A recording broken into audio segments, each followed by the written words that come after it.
Published in 1961, A Grief Observed consists of passionate notes from C.S. Lewis's journals processing his shattering grief at the death of his beloved wife, Joy.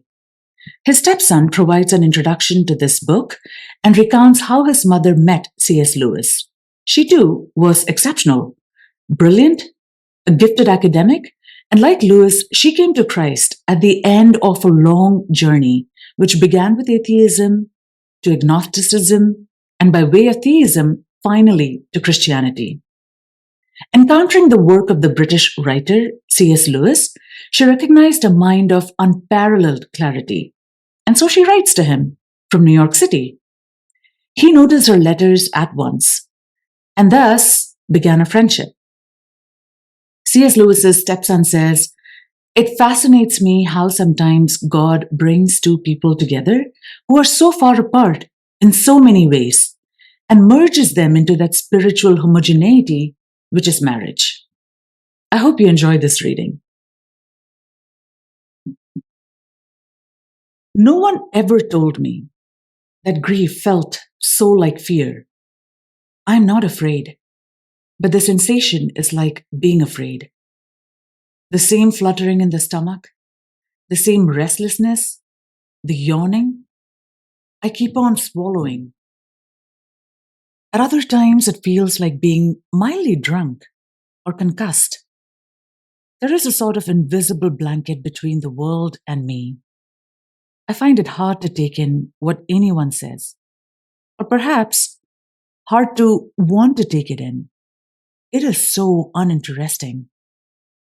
Yet I want the others to be about me. I dread the moments when the house is empty. If only they would talk to one another and not to me.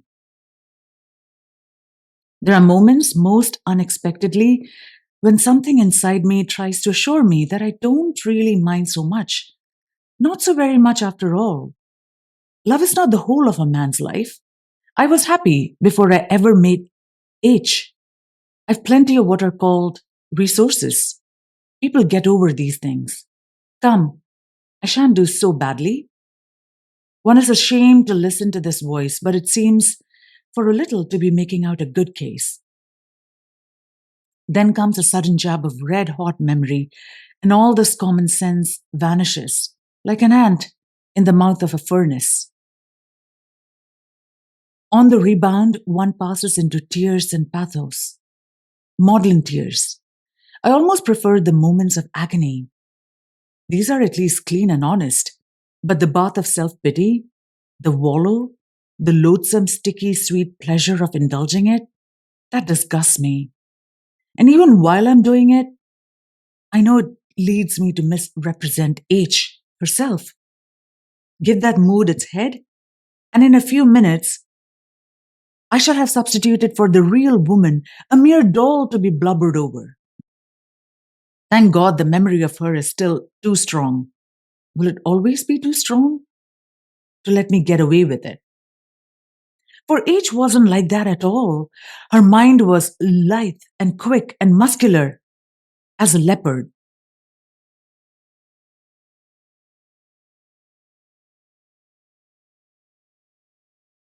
Passion, tenderness, and pain were all equally unable to disarm it. It scented the first whiff of cant or slush, then sprang and knocked you over before you knew what was happening. How many bubbles of mine she pricked! I soon learned not to talk rot to her unless I did it for the sheer pleasure. And there's another red hot jab of being exposed and laughed at. I was never less silly than as H's lover. And no one ever told me about the laziness of grief, except at my job, where the machine seems to run on much as usual. I loathe the slightest effort. Not only writing, but even reading a letter is too much. Even shaving. What does it matter now whether my cheek is rough or smooth? They say an unhappy man wants distractions, something to take him out of himself. Only as a dog-tired man wants an extra blanket on a cold night, he'd rather lie there shivering than get up and find one. It's easy to see why the lonely become untidy, finally, dirty and disgusting. Meanwhile, where is God? This is one of the most disquieting symptoms. When you are happy, so happy that you have no sense of needing Him, so happy that you are tempted to feel His claims upon you as an interruption, if you remember yourself and turn to Him with gratitude and praise, you will be, or so it feels, welcomed with open arms. But go to Him when your need is desperate, when all other help is vain, and what do you find? A door slammed in your face, and a sound of bolting and double bolting on the inside. After that, silence. You may as well turn away. The longer you wait, the more emphatic the silence will become. There are no lights in the windows. It might be an empty house. Was it ever inhabited? It seemed so once. And that seeming was as strong as this. What can this mean? Why is He so present a commander in our time of prosperity and so very absent a help in time of trouble? I tried to put some of these thoughts to sea this afternoon. He reminded me that the same thing seems to have happened to Christ. Why hast thou forsaken me? I know. Does that make it easier to understand? Now that I am, I think, in much danger of ceasing to believe in God. The real danger is of coming to believe such dreadful things about Him. The conclusion I dread is not, so there's no God after all, but, so this is what God's really like. Deceive yourself no longer. Our elders submitted and said, Thy will be done. How often had bitter resentment been stifled through sheer terror and an act of love, yes, in every sense, an act put on to hide the operation. Of course, it's easy enough to say that God seems absent at our greatest need because He is absent, non existent. But then why does He seem so present when, to put it quite frankly, we don't ask for Him? One thing, however, marriage has done for me. I can never again believe that religion is manufactured out of our unconscious, starved desires and is a substitute for sex. For those few years, H and I feasted on love, every mode of it, solemn and merry, romantic and realistic, sometimes as dramatic as a thunderstorm, sometimes as comfortable and unemphatic as putting on your soft slippers. No cranny of heart or body remained unsatisfied. If God were a substitute for love, we ought to have lost all interest in Him. Who'd bother about substitutes when He has the thing itself?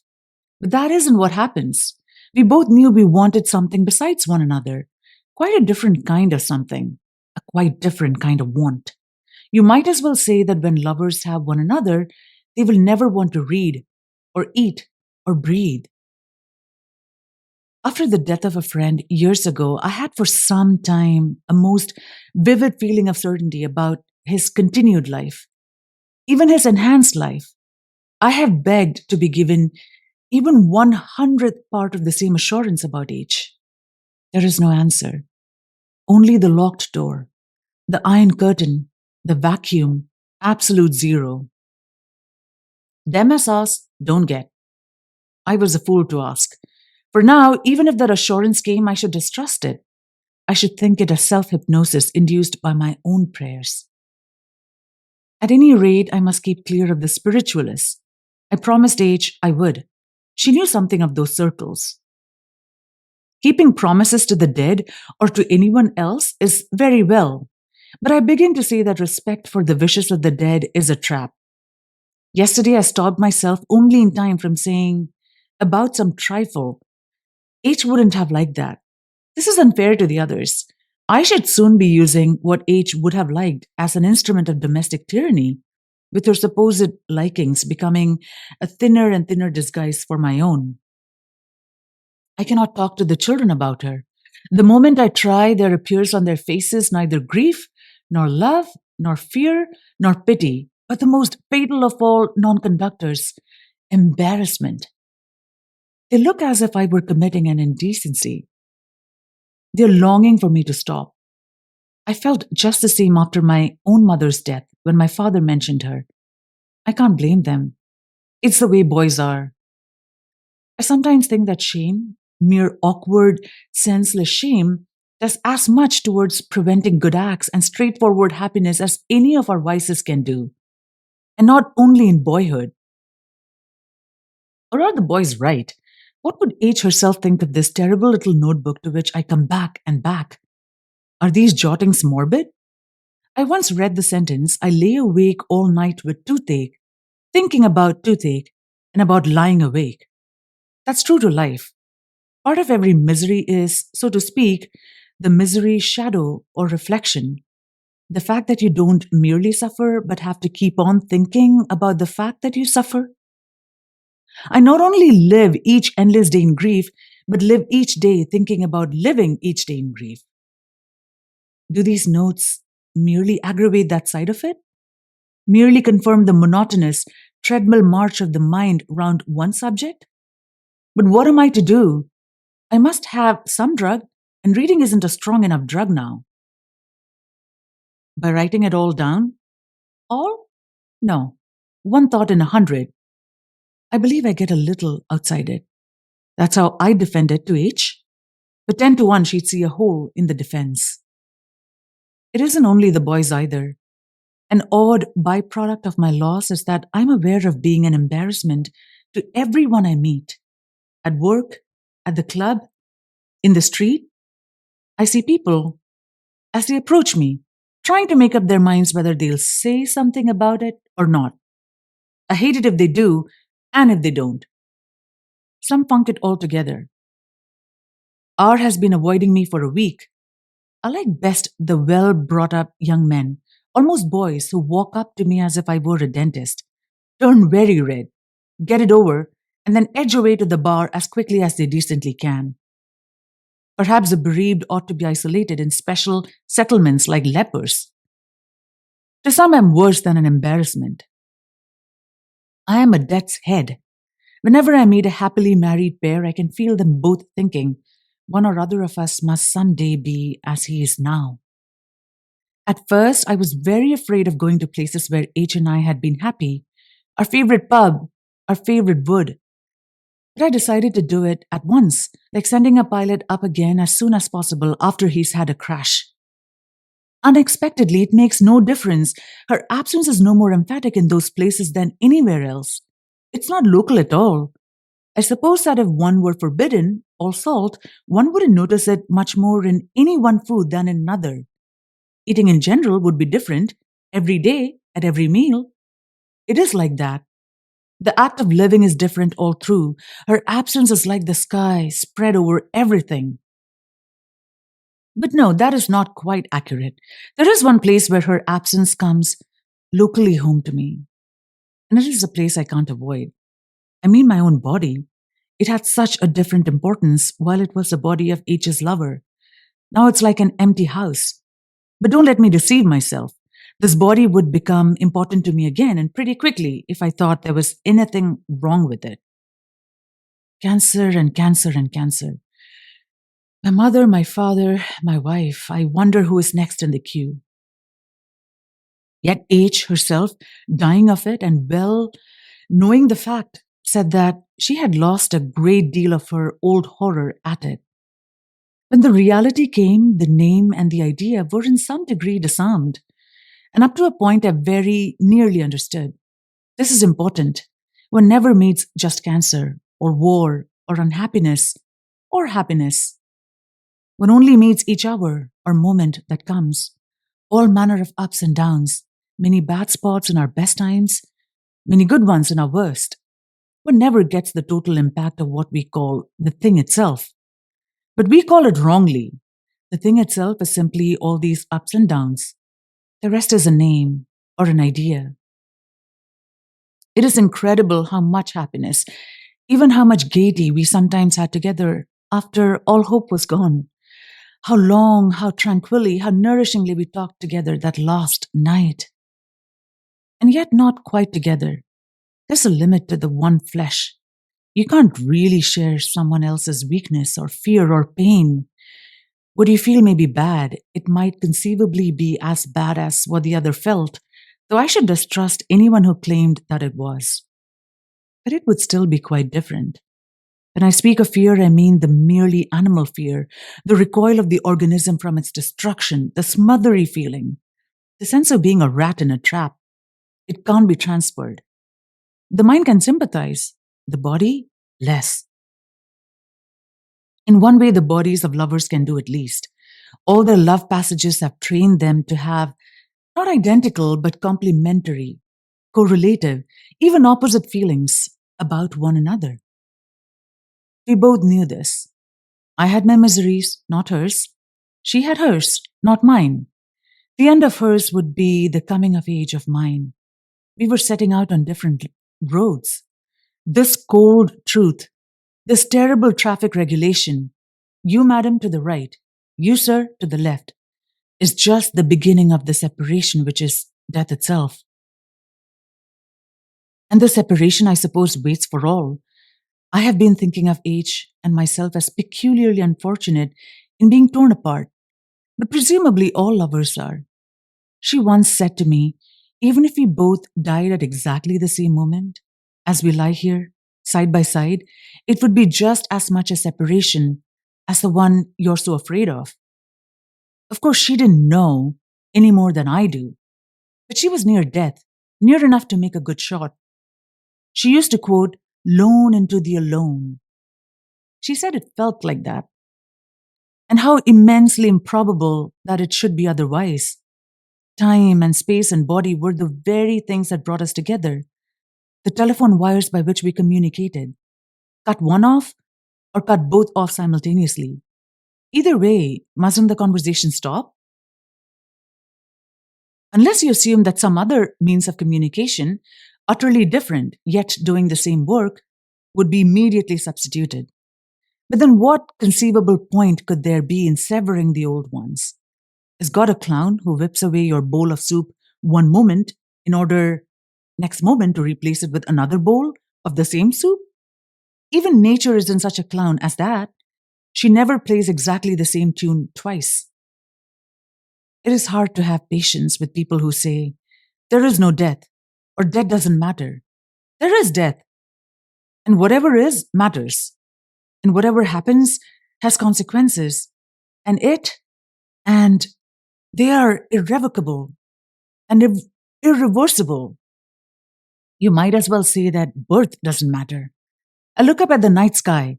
Is anything more certain than that in all those vast times and spaces, if I were allowed to search them, I should nowhere find her face, her voice, her touch? She died. She is dead. Is the word so difficult to learn? I have no photograph of her that's any good. I cannot even see her face distinctly in my imagination. Yet the odd face of some stranger seen in a crowd this morning may come before me in vivid perfection the moment I close my eyes tonight. No doubt the explanation is simple enough. We have seen the faces of those we know best so variously, from so many angles, in so many lights, with so many expressions, waking, sleeping, laughing, crying, eating, talking, thinking, that all the impressions crowd into our memory together and cancel out into a mere blur. But her voice is still vivid, the remembered voice that can turn me at any moment to a whimpering child.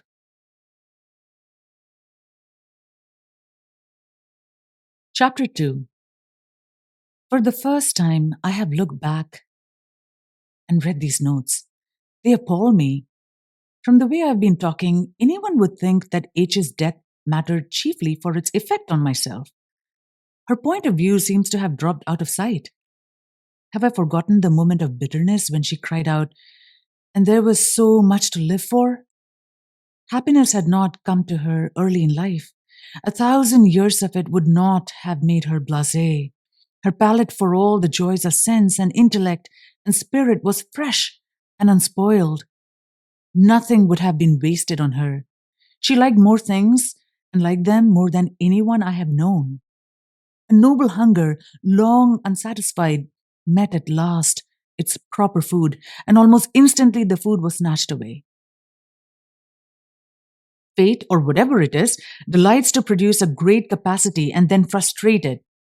Beethoven went deaf. By our standards, a mean joke, the monkey trick of a spiteful imbecile.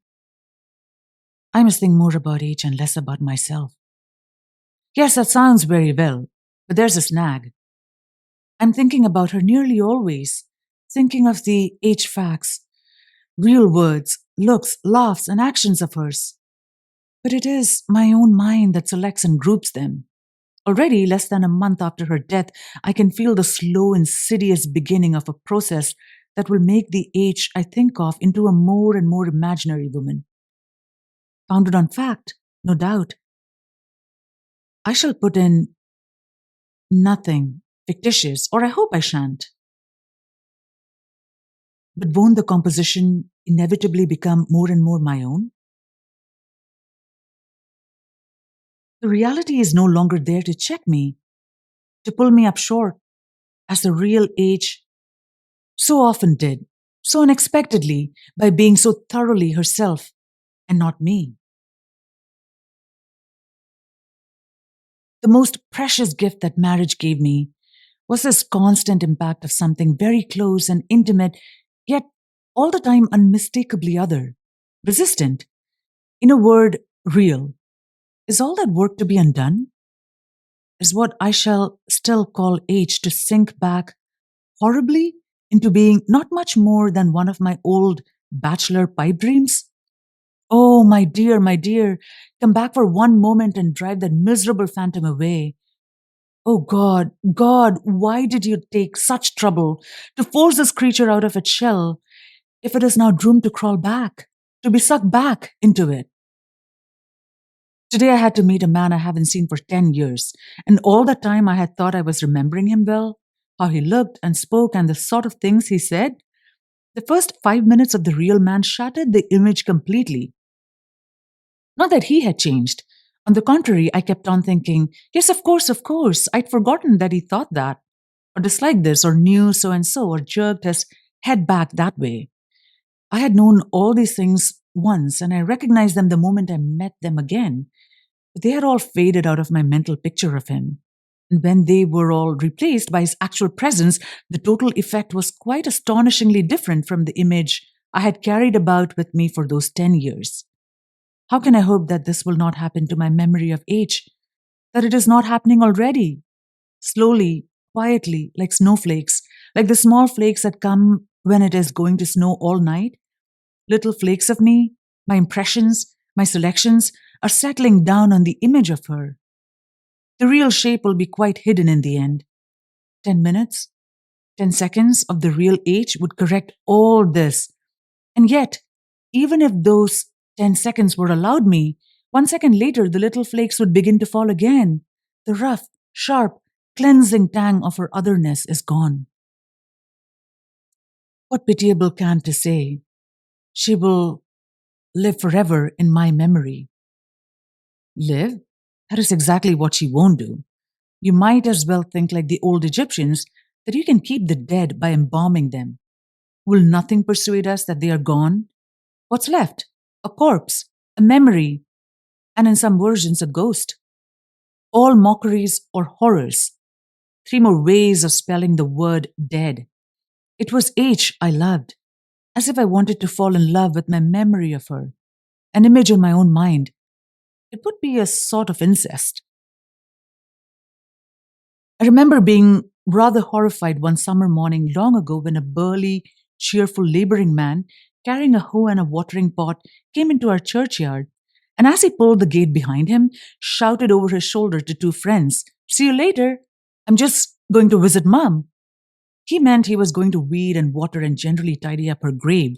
It horrified me because this mode of sentiment, all this churchyard stuff, was and is simply hateful, even inconceivable to me. But in the light of my recent thoughts, I am beginning to wonder whether, if one could take that man's line, I can't, there isn't a good deal to be said for it. A 6 by 3 foot flower bed had become Mum.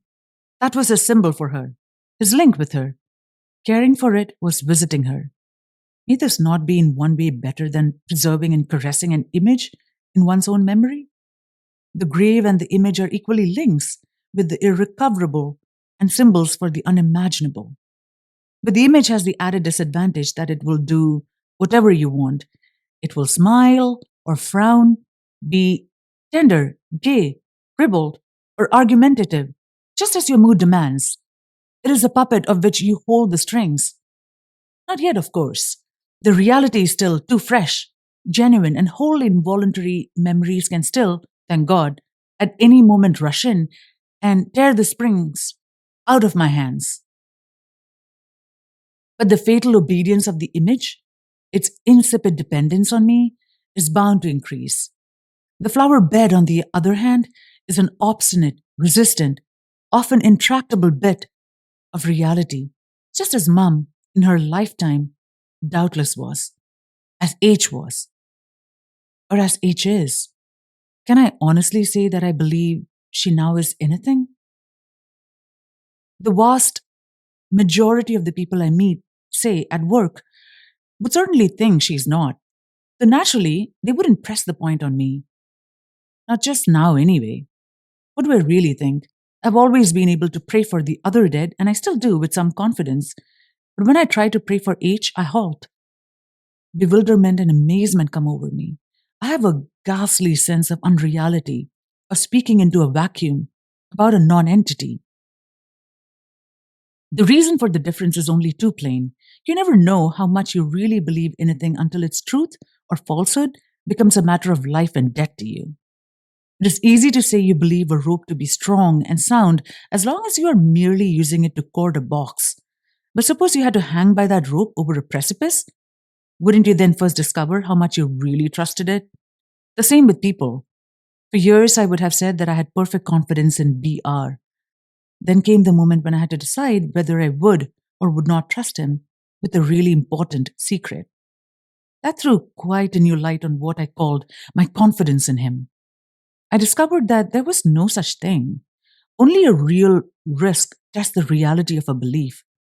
Apparently, the faith, I thought it faith, which enables me to pray for the other dead, has seemed strong only because I have never really cared. Not desperately, whether they existed or not. Yet I thought I did. But there are other difficulties. Where is she now? That is, in what place is she at the present time? But if H is not a body, and the body I loved is certainly no longer she is in no place at all. And the present time is a date or point in our time series. It is as if she were on a journey without me, and I said, looking at my watch, I wonder, is she at Euston now?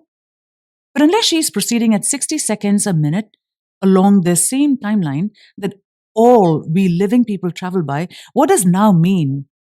If the dead are not in time or not in our sort of time, is there any clear difference when we speak of them between was and is and will be? Kind people have said to me, she's with God. In one sense, that is most certain. She is, like God, incomprehensible and unimaginable. But I find that this question, however important it may be in itself, is not, after all, very important in relation to grief. Suppose that the earthly lives she and I shared for a few years are in reality only the basis for, or prelude to, or earthly appearance of two unimaginable, supercosmic, eternal somethings. Those somethings could be pictured as spheres or globes, where the plane of nature cuts through them, that is, in earthly life, they appear as two circles. Circles are slices of spheres, two circles that touched. But those two circles, above all, the point at which they touched, are the very thing I am mourning for, homesick for, famished for. You tell me, she goes on, but my heart and body are crying out, come back, come back. Be a circle, touching my circle on the plane of nature. But I know this is impossible.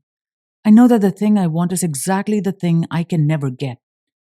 The old life, the jokes, the drinks, the arguments, the lovemaking, the tiny, heartbreaking commonplace. On any view whatever, to say H is dead is to say all that is gone. It is a part of the past. And the past is the past, and that is what time means. And time itself is one more name for death, and heaven itself is a state where the former things have passed away. Talk to me about the truth of religion, and I'll listen gladly. Talk to me about the duty of religion, and I'll listen submissively. But don't come talking to me about the consolations of religion, or I shall suspect that you don't understand. Unless, of course, you can literally believe all that stuff about family reunions on the further shore, pictured in entirely earthly terms. But that is all unscriptural, all out of bad hymns and lithographs. There's not a word of it in the Bible, and it rings false. We know it couldn't be like that. Reality never repeats. The exact same thing is never taken away and given back. How well the spiritualists bait their hook. Things on this side are not so different after all. There are cigars in heaven, for that is what we should all like. The happy past restored. And that, just that, is what I cry out for, with mad midnight endearments and entreaties spoken into the empty air. And poor C quotes to me, "Do not mourn like those that have no hope." It astonishes me the way we are invited to apply to ourselves words so obviously addressed to our betters. What St. Paul says can comfort only those who love God better than the dead, and the dead better than themselves. If a mother is mourning not for what she has lost, but for what her dead child has lost, it is a comfort to believe that the child has not lost the end for which it was created.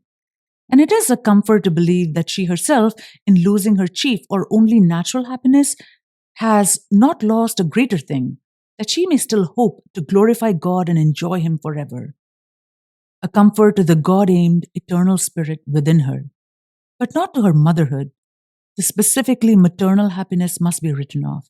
Never, in any place or time, will she have her son on her knees, or bathe him, or tell him a story, or plan for his future, or see her grandchild. They tell me H is happy now. They tell me she is at peace. What makes them so sure of this? I don't mean that I fear the worst of all. Nearly her last words were, "I am at peace with God." She had not always been, and she never lied, and she wasn't easily deceived, least of all in her own favor. I don't mean that. But why are they so sure that all anguish ends with death? More than half the Christian world and millions in the East believe otherwise. How do they know she is at rest? Why should the separation, if nothing else, which so agonizes the lover who is left behind, be painless to the lover who departs? Because she is in God's hands. But if so, she was in God's hands all the time. And I have seen what they did to her here. Do they suddenly become gentler to us the moment we are out of the body? And if so, why? If God's goodness is inconsistent with hurting us, then either God is not good or there is no God. For in the only life we know, He hurts us beyond our worst fears and beyond all we can imagine. If it is consistent with hurting us, then He may hurt us after death as unendurably as before it. Sometimes it is hard not to say, "God, forgive God." Sometimes it is hard to say so much. But if our faith is true, He didn't. He crucified Him. Come, what do we gain by evasions? We are under the harrow and can't escape. Reality, looked at steadily, is unbearable. And how or why did such a reality blossom or fester here and there into the terrible phenomenon called consciousness? Why did it produce things like us who can see it and seeing it recoil in loathing? Who, stranger still, want to see it and take pains to find it out, even when no need compels them, and even though the sight of it makes an incurable ulcer in their hearts? People like H herself, who would have truth at any price. If H is not, then she never was. I mistook a cloud of atoms for a person. There aren't, and never were, any people. Death only reveals the vacuity that was always there. What we call the living are simply those who have not yet been unmasked, all equally bankrupt, but some not yet declared. But this must be nonsense. Vacuity revealed to whom? Bankruptcy declared to whom? To other boxes of fireworks or clouds of atoms? I will never believe, more strictly, I can't believe, that one set of physical events could be or make a mistake about other sets. No, my real fear is not of materialism. If it were true, we, or what we mistake for we, could get out, get from under the harrow. An overdose of sleeping pills would do it. I'm more afraid that we are really rats in a trap, or worse still, rats in a laboratory. Someone said, I believe God always geometrizes. Supposing the truth were God always vivisects. Sooner or later, I must face the question in plain language. What reason have we, except our own desperate wishes to believe that God is, by any standard we can conceive, good? Doesn't all the prima facie evidence suggest exactly the opposite? What have we to set against it? We set Christ against it. But how if he were mistaken? Almost his last words may have a perfectly clear meaning. He had found that the being he called Father was horribly and infinitely different from what he had supposed. The trap, so long and carefully prepared and so subtly baited, would at last sprung on the cross. The vile practical joke had succeeded. What chokes every prayer and every hope is the memory of all the prayers H and I offered and all the false hopes we had. No hopes raised merely by our own wishful thinking. Hopes encouraged, even forced upon us, by false diagnosis, by x ray photographs, by strange remissions, by one temporary recovery that might have ranked as a miracle. Step by step, we were led up the garden path. Time after time, when he seemed most gracious, he was really preparing the next torture. I wrote that last night. It was a yell rather than a thought. Let me try it over again. Is it rational to believe in a bad God? Anyway, in a God so bad as all that? The cosmic sadist? The spiteful imbecile? I think it is, if nothing else, too anthropomorphic. When you come to think of it, it is far more anthropomorphic than picturing him as a grave old king with a long beard. That image is a Jungian archetype. It links God with all the wise old kings in the fairy tales, with prophets, sages, magicians. Though it is formally the picture of a man, it suggests something more than humanity. At the very least, it gets in the idea of something older than yourself, something that knows more, something you can't fathom. It preserves mystery, therefore room for hope, therefore room for a dread or awe that needn't be mere fear of mischief from a spiteful potentate. But the picture I was building up last night is simply the picture of a man like S.C., who used to sit next to me at dinner and tell me what he'd been doing to the cats that afternoon. Now, being like S.C., however magnified, couldn't invent or create or govern anything. He would set traps and try to bait them. But he'd never have thought of baits like love or laughter or daffodils or a frosty sunset. He make a universe? He couldn't make a joke, or a bow, or an apology, or a friend. Or could one seriously introduce the idea of a bad God, as it were by the back door, through a sort of extreme Calvinism? You could say we are fallen and depraved. We are so depraved that our ideas of goodness count for nothing, or worse than nothing. The very fact that we think something good is presumptive evidence that it is really bad. Now, God has, in fact, our worst fears are true, all the characteristics we regard as bad: unreasonableness, vanity, vindictiveness, injustice, cruelty. But all these blacks, as they seem to us, are really whites. It's only our depravity makes them look black to us. And so what? This, for all practical and speculative purposes, sponges God off the slate. The word good applied to him becomes meaningless, like abracadabra. We have no motive for obeying him, not even fear. It is true we have his threats and promises, but why should we believe them? If cruelty is from his point of view good, telling lies may be good too. Even if they are true, what then? If his ideas of good are so very different from ours, what he calls heaven might well be what we should call hell, and vice versa. Finally, if reality at its very root is so meaningless to us, or putting it the other way round, if we are such total imbeciles, what is the point of trying to think either about God or about anything else? This knot comes undone when you try to pull it tight. Why do I make room in my mind for such filth and nonsense? Do I hope that if feeling disguises itself as thought, I shall feel less. Onto all these notes, the senseless writhings of a man who won't accept the fact that there is nothing we can do with suffering except to suffer it, who still thinks there is some device, if only he could find it, which will make pain not to be pain. It doesn't really matter whether you grip the arms of the dentist chair or let your hands lie in your lap. The drill drills on.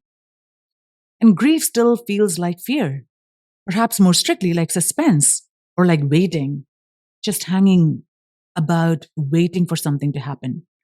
It gives life a permanently provisional feeling. It doesn't seem worth starting anything. I can't settle down, I yawn, I fidget, I smoke too much. Up till this, I always had too little time. Now there is nothing but time, almost pure time, empty successiveness. One flesh, or if you prefer, one ship.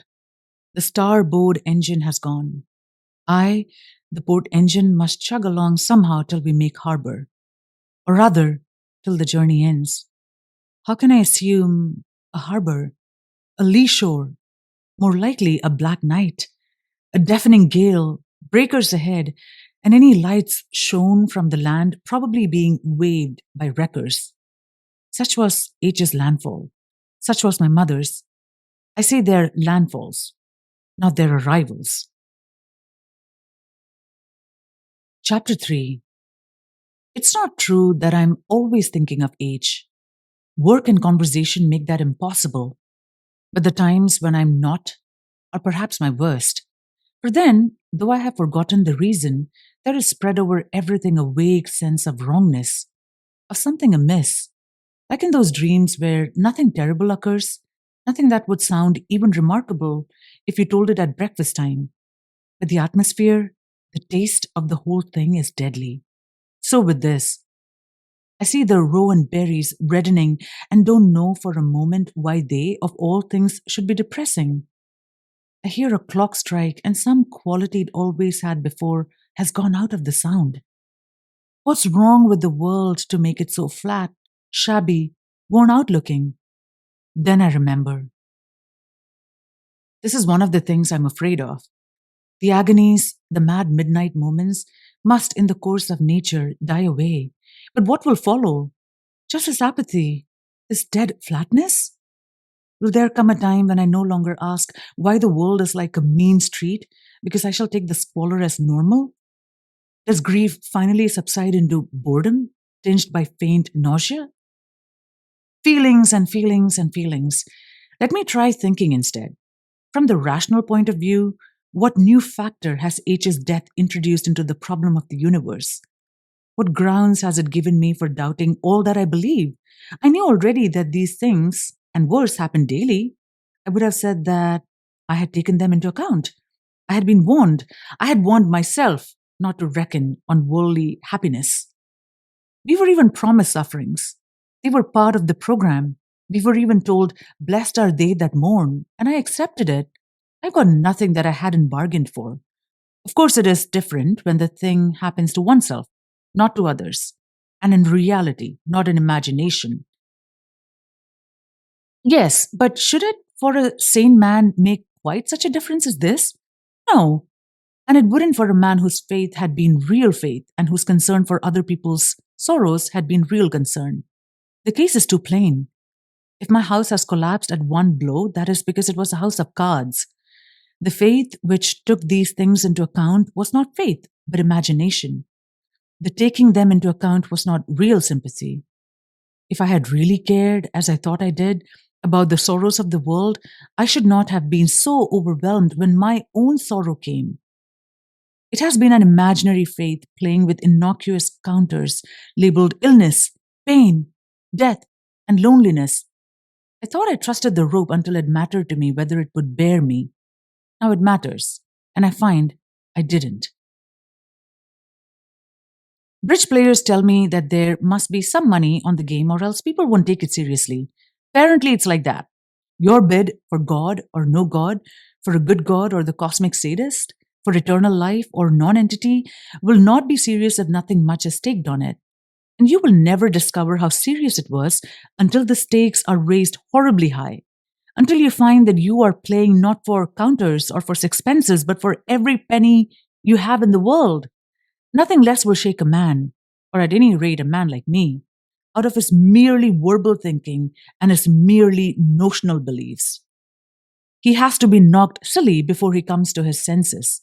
Only torture will bring out the truth. Only under torture does he discover it himself. And I must surely admit, H would have forced me to admit in a few passes that if my house was a house of cards, the sooner it was knocked down, the better. And only suffering could do it. But then the cosmic sadist and eternal vivisector becomes an unnecessary hypothesis. Is this last note a sign that I'm incurable?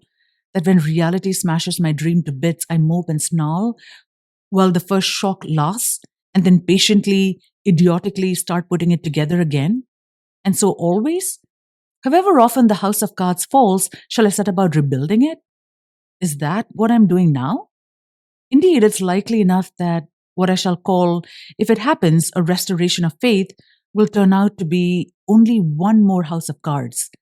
And I shan't know whether it is or not until the next blow comes, when, say, fatal disease is diagnosed in my body too, or war breaks out, or I have ruined myself by some ghastly mistake in my work. But there are two questions here. In what sense may it be a house of cards? Because the things I'm believing are only a dream, or because I only dream that I believe them?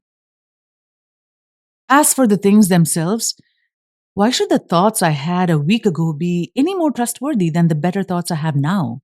I'm surely, in general, a saner man than I was then.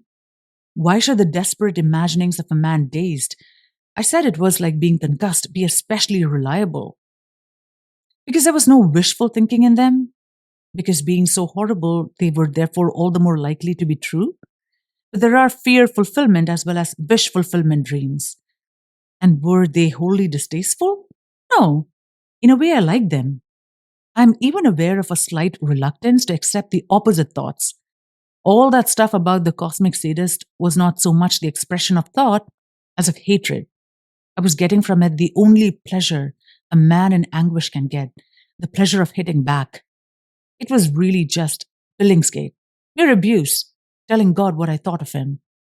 And of course, as in all abusive language, what I thought didn't mean what I thought true, only what I thought would offend him and his worshippers most.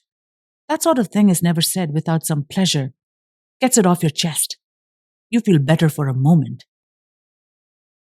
But the mood is no evidence.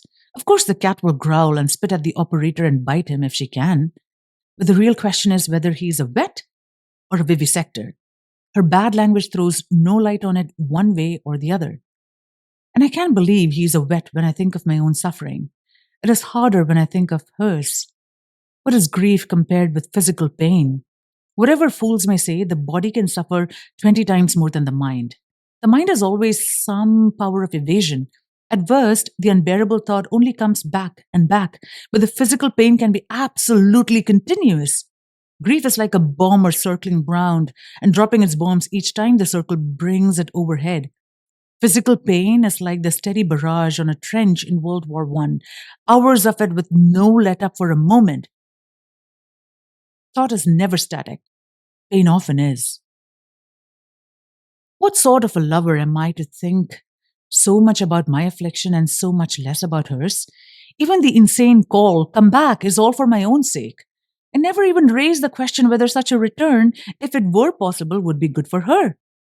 I want her back as an ingredient in the restoration of my past. Could I have wished her anything worse? Having got once through death to come back and then, at some later date, have all her dying to do over again? They call Stephen the first martyr. Hadn't Lazarus a raw deal? I begin to see. My love for H was of much the same quality as my faith in God. I won't exaggerate, though. Whether there was anything but imagination in the faith or anything but egoism in the love, God knows. I don't. There may have been a little more, especially in my love for H, but neither was the thing I thought it was. A good deal of the card castle about both. What does it matter how this grief of mine evolves or what I do with it? What does it matter how I remember her or whether I remember her at all? None of these alternatives will either ease or aggravate her past anguish. her past anguish. How do I know that all her anguish is past? I never believed before. I thought it immensely improbable that the faithfulest soul could leap straight into perfection and peace the moment death has rattled in the throat. It would be wishful thinking with a vengeance to take up that belief now. H was a splendid thing, a soul straight, bright, and tempered like a sword, but not a perfected saint. A sinful woman married to a sinful man, to have God's patience, not yet cured. I know there are not only tears to be dried, but stains to be scoured. The sword will be made even brighter. But oh God, tenderly, tenderly. Already, month by month and week by week, you broke her body on the wheel while she still wore it. Is it not yet enough? The terrible thing is that a perfectly good God is, in this matter, hardly less formidable than a cosmic sadist. The more we believe that God hurts only to heal, the less we can believe that there is any use in begging for tenderness. A cruel man might be bribed, might grow tired of his vile sport, might have a temporary fit of mercy as alcoholics have fits of sobriety. But suppose that what you are up against is a surgeon whose intentions are wholly good. The kinder and more conscientious he is, the more inexorably he will go on cutting. If he yielded to your entreaties, if he stopped before the operation was complete, all the pain up to that point would have been useless. But is it credible that such extremities of torture should be necessary for us? Well, take your choice. The tortures occur. If they're necessary, then there is no God or a bad one. If there is a good God, then these tortures are necessary. For no even moderately good being could possibly inflict or permit them if they weren't. Either way, we're for it. What do people mean when they say, I'm not afraid of God because I know He's good? Have they never even been to a dentist? Yet this is unendurable. And then one babbles, if only I could bear it, or the worst of it, or any of it instead of her. But one can't tell how serious that bid is, for nothing is staked on it. If it suddenly became a real possibility, then for the first time we should discover how seriously we had meant it. But is it ever allowed? It was allowed to one, we are told, and I find I can now believe again that he has done vicariously whatever can be so done. He replies to our babble, you cannot and you dare not. I could and dared. Something quite unexpected has happened. It came this morning early. For various reasons, not in themselves at all mysterious, my heart was lighter than it had been for many weeks. For one thing, I suppose I am recovering physically from a good deal of mere exhaustion. And I'd had a very tiring but very healthy 12 hours the day before, and a sounder night's sleep, and after 10 days of low-hung grey skies and motionless, warm dampness, the sun was shining, and there was a light breeze. And suddenly, at the very moment when, so far I mourned H, least, I remembered her best. Indeed, it was something almost better than memory, an instantaneous, unanswerable impression. To say it was like a meeting would be going too far. Yet, there was that in it which tempts one to use those words. It was as if the lifting of the sorrow removed a barrier. Why has no one told me these things? How easily I might have misjudged another man in the same situation. I might have said, he's got over it. He's forgotten his wife. And the truth was, he remembers her better because he has partly got over it. Such was the fact, and I believe I can make sense out of it. You can't see anything properly while your eyes are blurred with tears. You can't, in most things, get what you want if you want it too desperately. Anyway, you can't get the best out of it.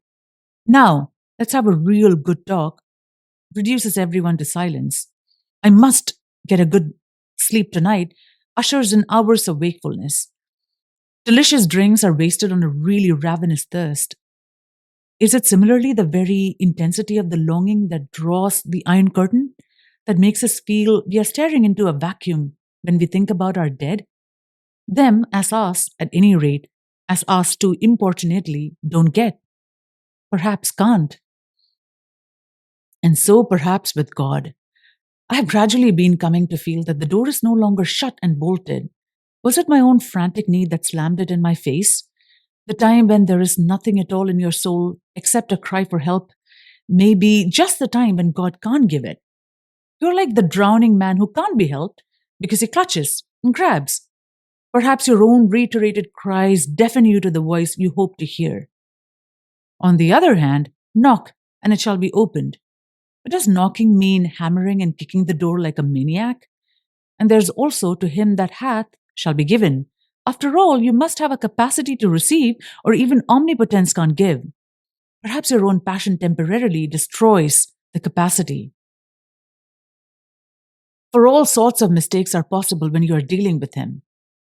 Long ago, before we were married, H was haunted all one morning as she went about her work with the obscure sense of God, so to speak, at her elbow, demanding her attention.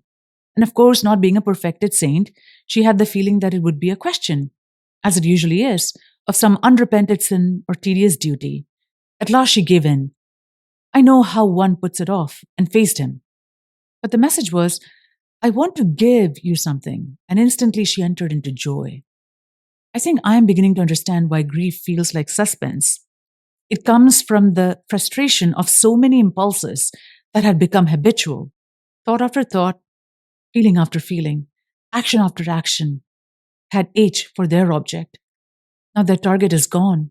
I keep on through habit fitting an arrow to the string, then I remember and have to lay the bow down.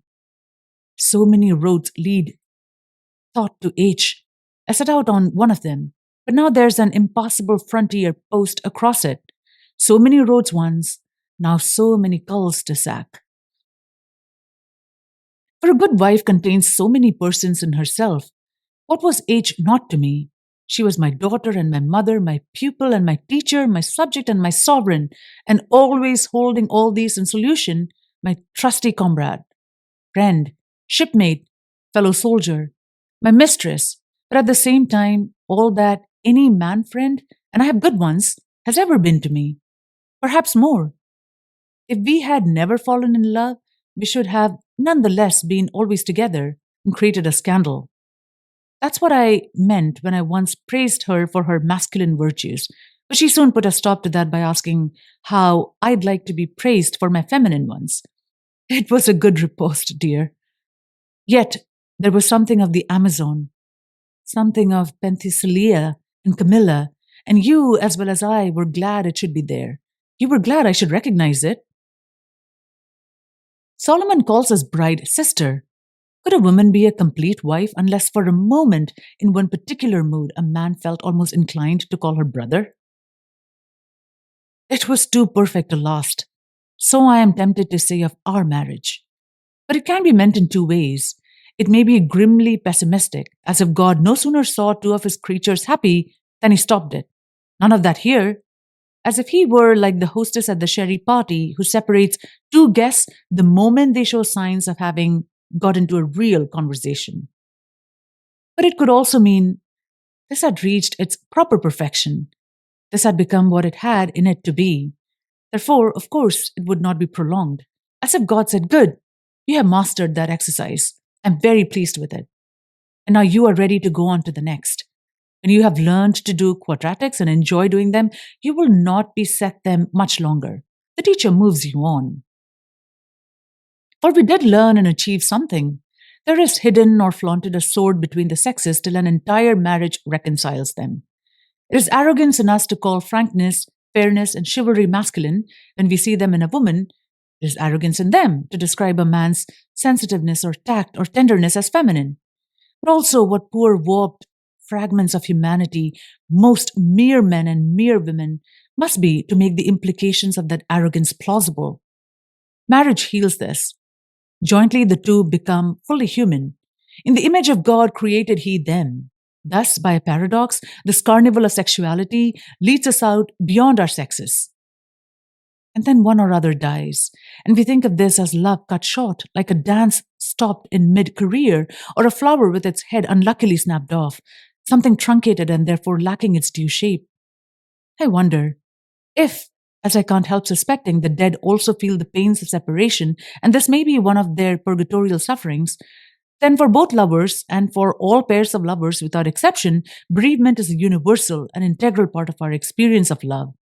It follows marriage as normally as marriage follows courtship, or as autumn follows summer. It is not a truncation of the process, but one of its phases, not the interruption of the dance, but the next figure. We are taken out of ourselves by the loved one while she is here. Then comes the tragic figure of the dance in which we must learn to be still taken out of ourselves, though the bodily presence is withdrawn, to love the very her and not fall back to loving our past, or our memory, or our sorrow, or our relief from sorrow, or our own love. Looking back, I see that only a very little time ago I was greatly concerned about my memory of age and how false it might become. For some reason, the merciful good sense of God is the only one I can think of. I have stopped bothering about that. And the remarkable thing is that since I stopped bothering about it, she seems to meet me everywhere. Meet is far too strong a word. I don't mean anything remotely like an apparition or a voice. I don't mean even any strikingly emotional experience at any particular moment. Rather a sort of unobtrusive but massive sense that she is, just as much as ever, a fact to be taken into account. To be taken into account is perhaps an unfortunate way of putting it. It sounds as if she were rather a battle axe. How can I put it better? Would momentously real or obstinately real do? It is as if the experience said to me, "You are, as it happens, extremely glad that age is still a fact. But remember, she would be equally a fact whether you liked it or not. Your preferences have not been considered." How far have I got? Just as far, I think, as a widower of another sort who would stop, leaning on his spade, and say in answer to our inquiry, "Thank ye. Mustn't grumble. I do miss her something dreadful. But they say these things are sent to try us." We have come to the same point. He with his spade, and I, who am not now much good at digging, with my own instrument. But of course, one must take sent to try us the right way. God has not been trying an experiment on my faith or love in order to find out their quality. He knew it already. It was I who didn't. In this trial, he makes us occupy the dock, the witness dock, and the bench all at once. He always knew that my temple was a house of cards. His only way of making me realize the fact was to knock it down. Getting over it so soon? But the words are ambiguous. To say the patient is getting over it after an operation for appendicitis is one thing. After he's had his leg off, it is quite another. After that operation, either the wounded stump heals or the man dies. If it heals, the fierce, continuous pain will stop. Presently, he'll get back his strength and be able to stump about on his wooden leg. He has got over it, but he will probably have recurrent pains in the stump all his life, and perhaps pretty bad ones. And he will always be a one-legged man. There will be hardly any moment when he forgets it. Bathing, dressing, sitting down, and getting up again, even lying in bed will all be different. His whole way of life will be changed. All sorts of pleasures and activities that he once took for granted will have to be simply written off. Duties, too. At present, I am learning to get about on crutches. Perhaps I shall presently be given a wooden leg, but I shall never be a biped again. Still, there's no denying that in some sense I feel better, and with that comes at once a sort of shame and a feeling that one is under a sort of obligation to cherish and foment and prolong one's unhappiness. I've read about that in books, but I never dreamed I should feel it myself. I'm sure H wouldn't approve of it. She'd tell me not to be a fool. So I'm pretty certain, with God, what is behind it? Partly, no doubt, vanity. We want to prove to ourselves that we are lovers on the grand scale, tragic heroes, not just ordinary privates in the huge army of the bereaved, slogging along and making the best of a bad job. That's not the whole of the explanation. I think there is also a confusion. We don't really want grief in its first agonies to be prolonged. Nobody could. But we want something else of which grief is a frequent symptom, and then we confuse the symptom with the thing itself. I wrote the other night that bereavement is not the truncation of married love, but one of its regular phases, like the honeymoon. What we want is to live our marriage well and faithfully through that phase too. If it hurts, and it certainly will, we accept the pains as a necessary part of this phase. We don't want to escape them at the price of desertion or divorce, killing the dead a second time. We were one flesh. Now that it has been cut in two, we don't want to pretend that it is whole and complete. We will be still married, still in love, therefore we shall still ache. But we are not at all. If we understand ourselves, seeking the aches for their own sake. The less of them, the better, so long as the marriage is preserved. And the more joy there can be in the marriage between dead and living, the better. The better in every way. For as I have discovered, passionate grief does not link us with the dead, but cuts us off from them. This becomes clearer and clearer. It is just at those moments when I feel least sorrow, getting into my morning bath is usually one of them, that age rushes upon my mind in her full reality, her otherness. Not as in my worst moments, all foreshortened and patheticized and solemnized by my miseries, but as she is in her own right. This is good and tonic. I seem to remember, though I couldn't quote one at the moment, all sorts of ballads and folk tales in which the dead tell us that our mourning does them some kind of wrong. They beg us to stop it. There may be far more depth in this than I thought. If so, our grandfather's generation went very far astray. All that sometimes lifelong ritual of sorrow, visiting graves, keeping anniversaries, leaving the empty bedroom exactly as the departed used to keep it, mentioning the dead either not at all or always in a special voice, or even like Queen Victoria, having the dead man's clothes put out for dinner every evening. This was like mummification. It made the dead far more dead. Or was that unconsciously its purpose? Something very primitive may be at work here. To keep the dead thoroughly dead, to make sure that they won't come sidling back among the living, is a main preoccupation of the savage mind. At all costs, make them stay put. Certainly, these rituals do in fact emphasize their deadness. Perhaps the result was not really so unwelcome, not always as the ritualists believed. But I've no business to judge them. All guesswork. I'd better keep my breath to cool my own porridge. For me, at any rate, the program is plain. I will turn to her as often as possible in gladness. I will even salute her with a laugh. The less I mourn her, the nearer I seem to her. An admirable program. Unfortunately, it can't be carried out. Tonight, all the hells of young grief have opened again, the mad words, the bitter resentment, the fluttering in the stomach, the nightmare unreality, the wallowed in tears. For in grief, nothing stays put. One keeps on emerging from a phase, but it always recurs, round and round. Everything repeats. Am I going in circles? Or dare I hope I am on a spiral? But if a spiral, am I going up or down it? How often? Will it be for always? How often will the vast emptiness astonish me like a complete novelty and make me say, I never realized my loss till this moment? The same leg is cut off time after time. The first plunge of the knife into the flesh is felt again and again. They say the coward dies many times, so does the beloved. Didn't the eagle find a fresh liver to tear in Prometheus every time it dined? Chapter 4. This is the fourth and the last empty MS book I can find in the house. At least nearly empty, for there are some pages of very ancient arithmetic at the end by J. I resolve to let this limit my jottings.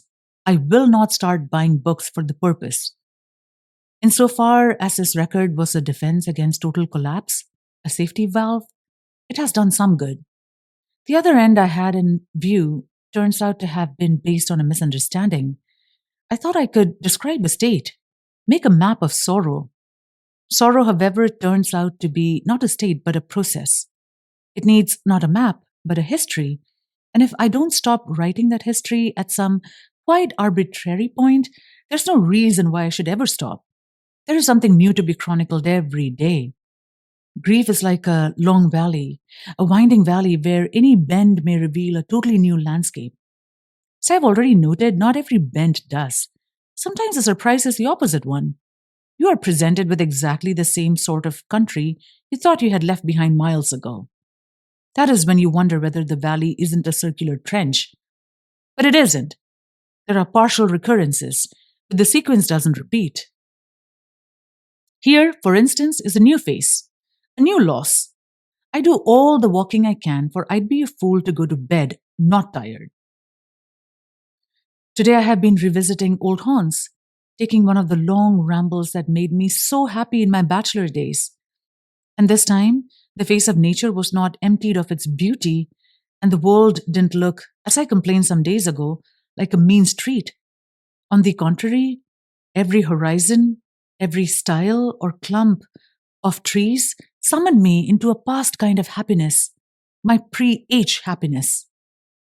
But the invitation seemed to me horrible. The happiness into which it invited me was insipid. I find that I don't want to go back again and be happy in that way.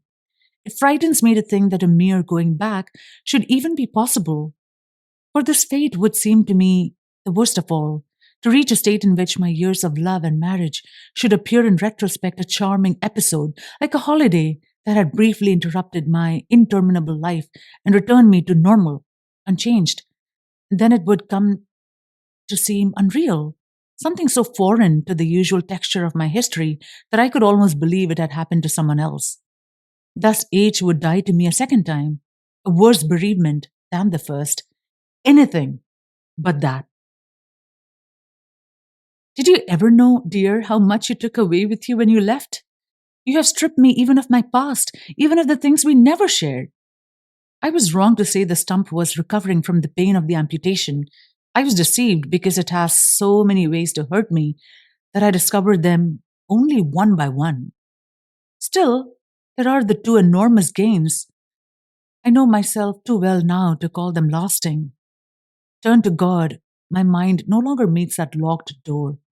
Turn to H, it no longer meets that vacuum, nor all that fuss about my mental image of her. My jottings show something of the process, but not so much as I'd hoped. Perhaps both changes were really not observable. There was no sudden striking and emotional transition, like the warming of a room or the coming of daylight. When you first notice them, they have already been going on for some time.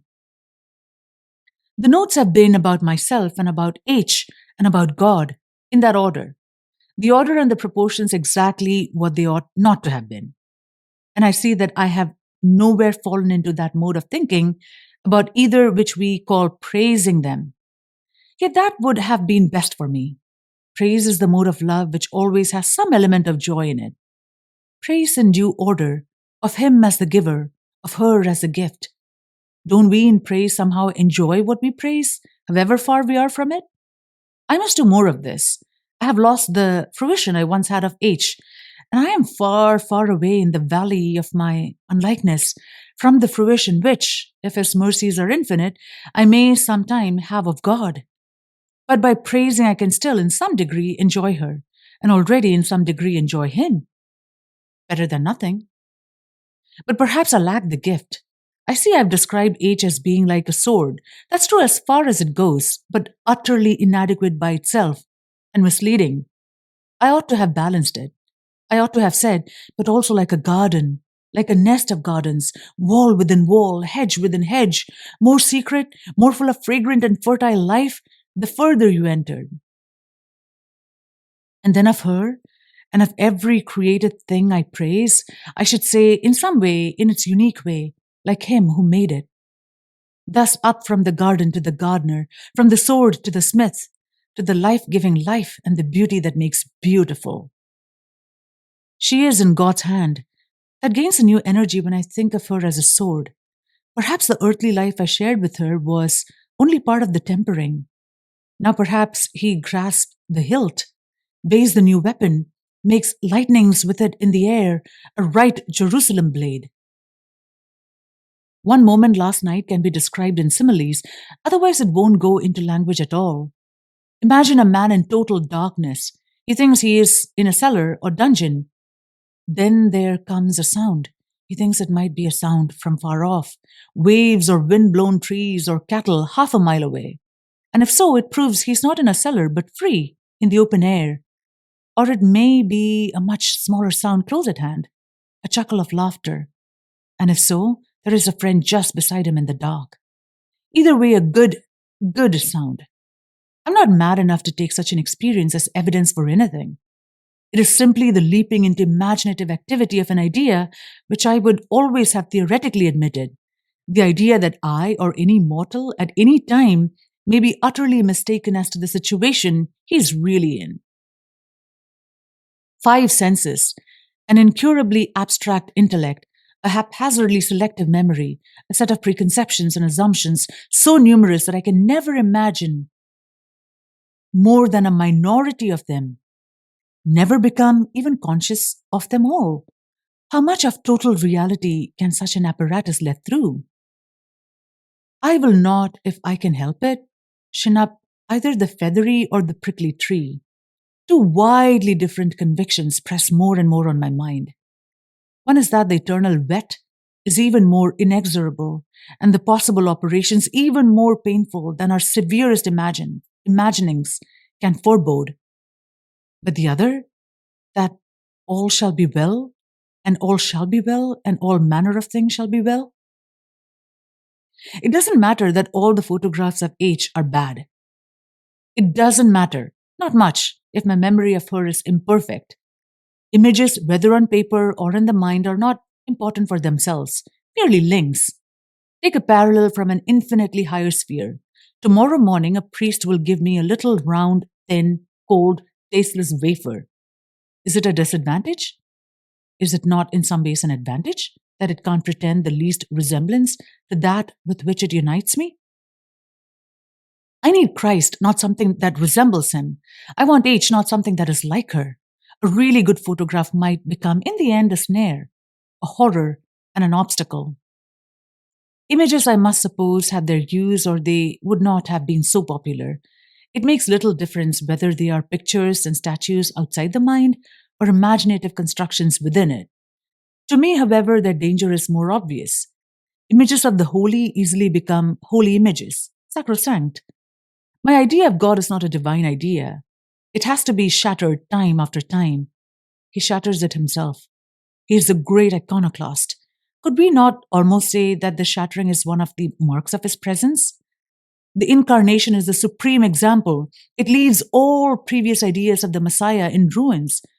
And most are offended by the iconoclasm, and blessed are those who are not. But the same thing happens in our private prayers. All reality is iconoclastic. The earthly beloved, even in this life, incessantly triumphs over your mere idea of her. And you want her to. You want her with all her resistances, all her falls, all her unexpectedness. That is, in her foursquare and independent reality. And this, not any image or memory, is what we are to love still after she is dead. But this is not how imaginable.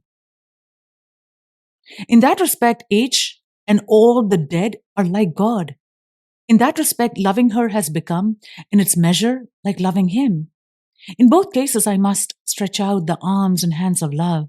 Its eyes cannot here be used to the reality through, across all the changeful phantasmagoria of my thoughts, passions, and imaginings. I mustn't sit down content with the phantasmagoria itself and worship that for him or love that for her.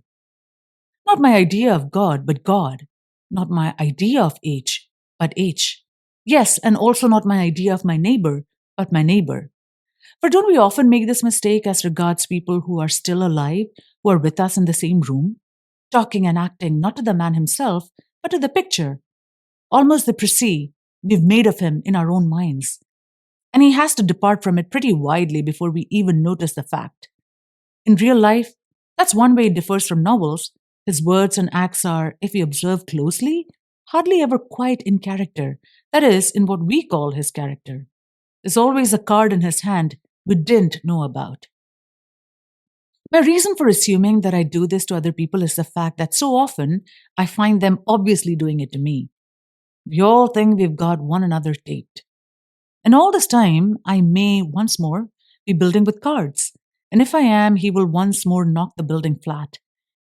He will knock it down as often as proves necessary, unless I have to be finally given up as hopeless and left building pasteboard palaces in hell forever, free among the dead.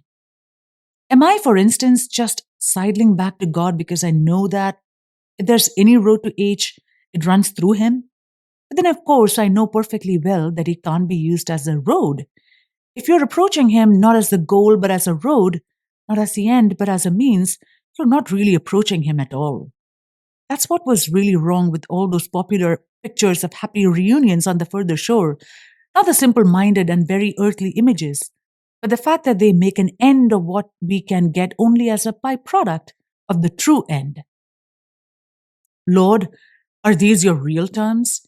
Can I meet H again only if I learn to love you so much that I don't care whether I meet her or not? Consider, Lord, how it looks to us. What would anyone think of me if I said to the boys, "No toffee now, but when you've grown up and don't really want toffee, you shall have as much of it as you choose"?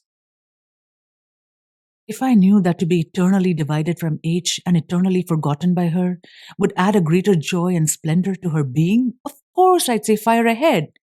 Just as if on earth I could have cured her cancer when never seeing her again, I'd have arranged never to see her again. I'd have had to. Any decent person would. But that's quite different. That's not the situation I'm in. When I lay these questions before God, I get no answer, but a rather special sort of no answer. It's not the locked door. It is more like a silent, certainly not uncompassionate gaze, as though he shook his head, not in refusal, but waving the question, like, "Peace, child, you don't understand." Can a mortal ask questions which God finds unanswerable? Quite easily, I should think. All nonsense questions are unanswerable. How many hours are there in a mile? Is yellow square or round? Probably half the questions we ask, half our great theological and metaphysical problems, are like that. Now that I come to think of it, there's no practical problem before me at all. I know the two great commandments, and I'd better get on with them. Indeed, H's death has ended the practical problem. While she was alive, I could, in practice, have put her before God. That is, could have done what she wanted instead of what he wanted, if there had been a conflict. What's left is not a problem about anything I could do. It's all about weights of feelings and motives and that sort of thing. It's a problem I'm setting myself.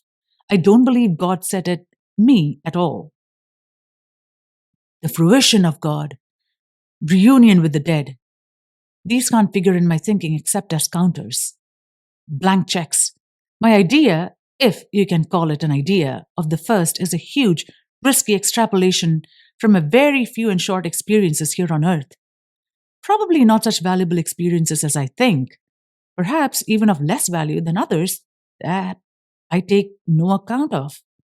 My idea of the second is also an extrapolation.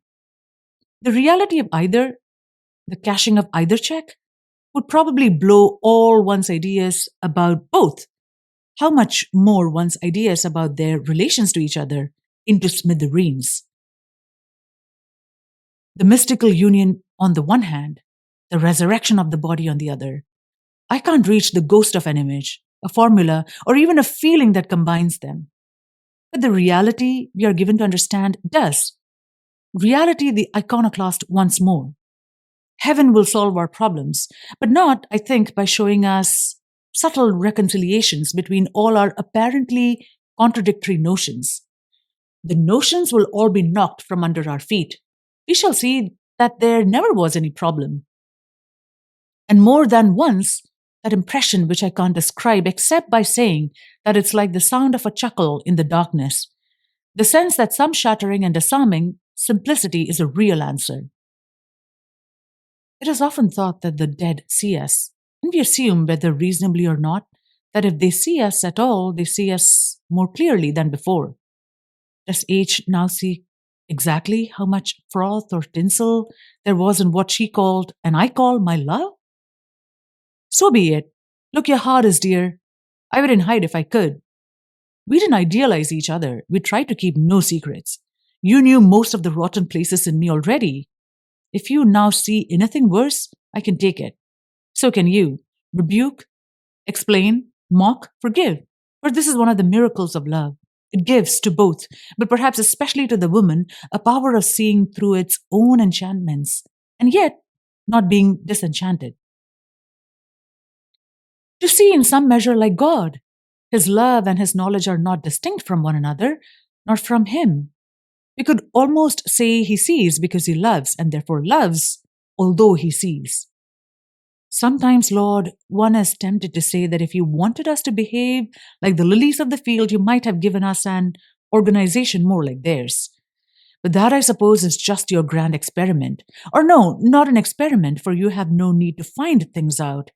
Rather, your grand enterprise.